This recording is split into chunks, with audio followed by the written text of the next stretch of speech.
Hey everyone, welcome back to my channel. I hope you all are doing good. I'm from 22 batch and I've talked to a 23 batch student, a 24 batch student from CSE core and also a 22 batch student from ECE. So all of us had the same courses only. So till now all the first sem courses are the same irrespective of the department. Now your question would be, how do I know when is my CAT examination, when is my FAT examinations, etc. We already know the dates of our CAT 1, CAT 2, FAT examination of the coming sem. There is something called academic calendar. This will be sent to you before your semester starts.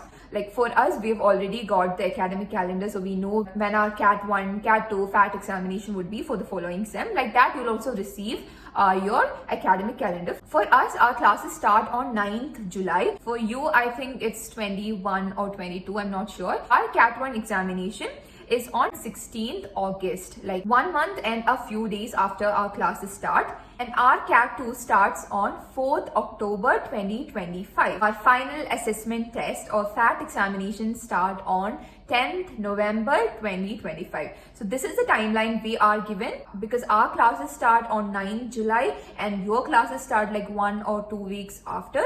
Your timeline would differ. So for FAT examination, you'll have the lab examinations first and then the theory examinations. Lab examinations will start on 10th November and then theory examinations will start on 17th. Like lab examination is for 1 week and the next week we'll have our theory examination. This academic calendar, all the exam timelines, the commencement of classes, holidays we have, dates of the college fest, everything will be mentioned in this academic calendar. And also it is written that some of the Saturdays will be working. Imagine that 18th July Saturday is a working day. So I need to know which order, which timetable is followed on this day. So what I do is I log into my VTop. I go to this section called academic calendar and then I choose the month.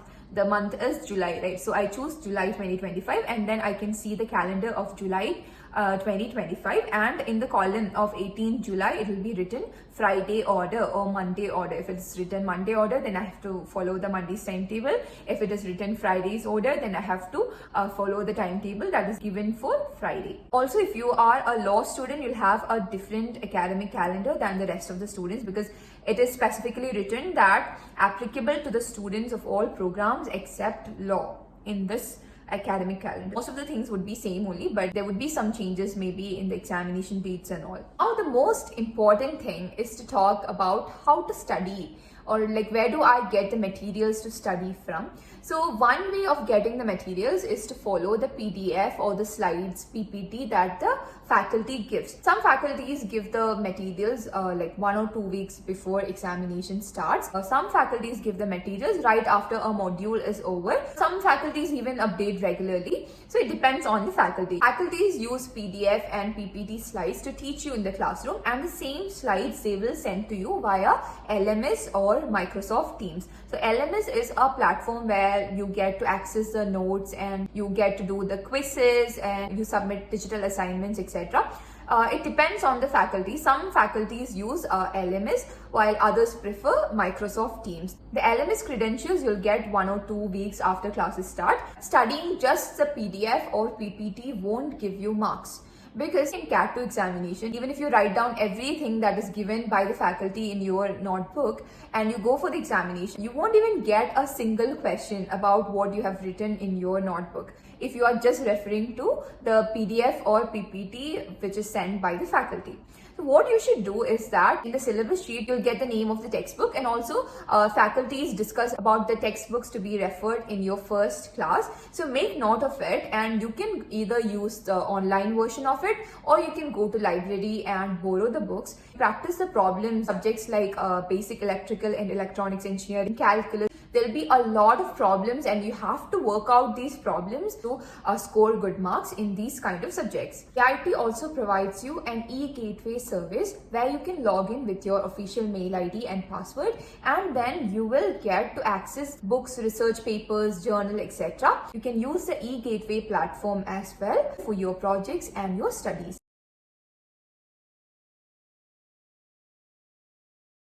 Also, for mathematics subjects, you will get something called tutorial sheets. Make sure that you solve these tutorial sheets, because in tutorial sheets, you'll have all kinds of questions like easy questions, medium level questions, hard questions, application level questions, etc. If you solve these tutorial sheets, you can perform well in your examinations. The programming language course or the Python course is an embedded theory and lab course, which means that if it is an embedded course, then you'll have 2 lab classes and 1 theory class in a week.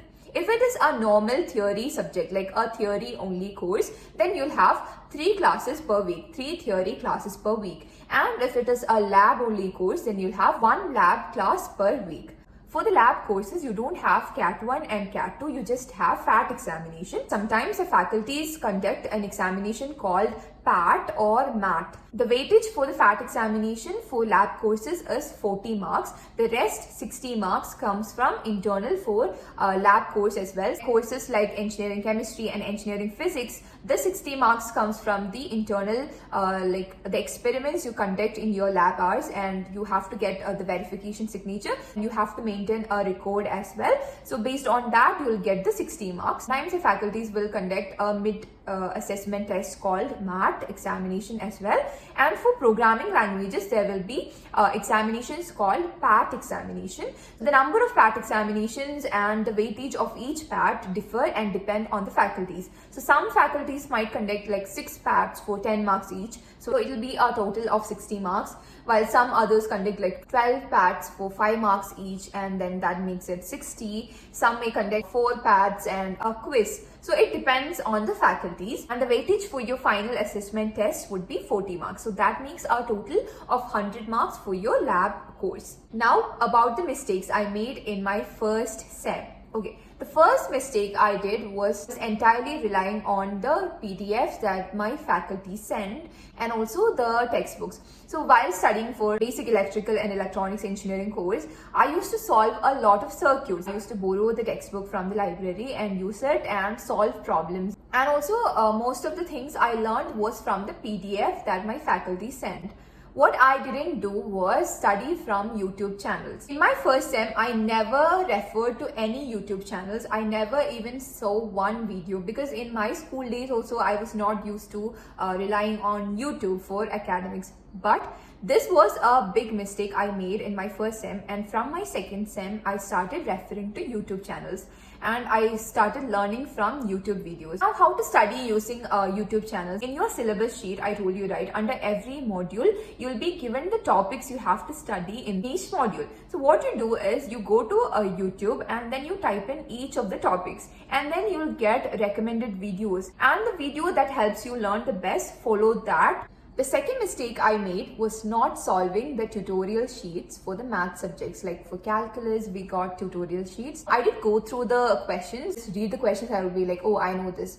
And I'll do this like a week before the exam. So you'll get like 2 to 3 tutorial sheets, and it'll take time for you to solve these. You'll get it way before the examination start. I also got it like way before the examinations, but I never solved them. So when you receive these tutorial sheets, just start solving them then and there. You will know the type of questions that you can expect in your examination. And the third mistake is the most common mistake, like studying 1 week before the examination. When I joined the college, I was like, I'll study every single day. Like once the class is over, I'll go to my room and I'll study. And then I'll finish the topic and keep it aside, so that during my examination, I'll just revise the topics and go attend the examination. So from my second year, like I was so busy with other things, club activities, then student council work, I didn't get the time. But in my first and second sem, I had time, but I didn't study.